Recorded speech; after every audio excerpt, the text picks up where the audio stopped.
Disasters don't send a warning text. One moment, life feels normal, and the next, your family could be separated.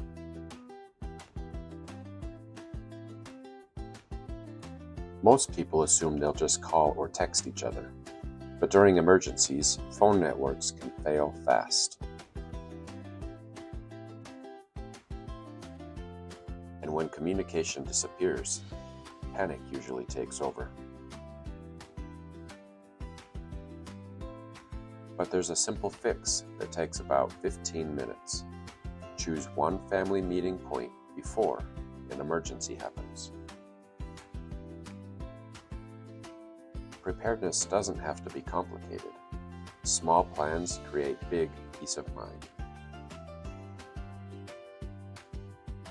First, gather everyone together, in person, on video call, or wherever you can connect. Next, choose a meeting location close to home, but not your home itself. Pick somewhere everyone can safely reach on foot if needed. Then talk through why you chose it. Safe location, easy to find, easy for kids to remember.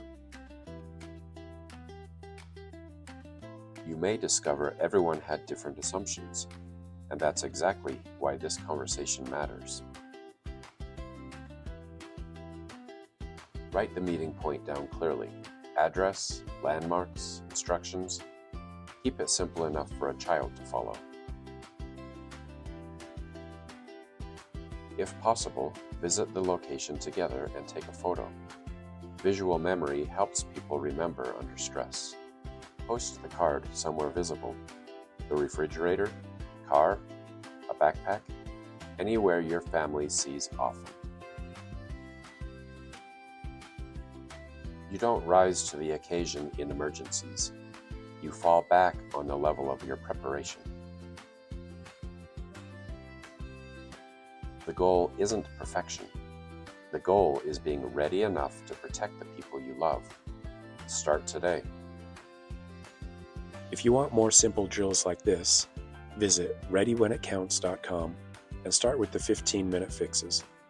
Because preparedness doesn't have to be complicated. It just has to be practiced.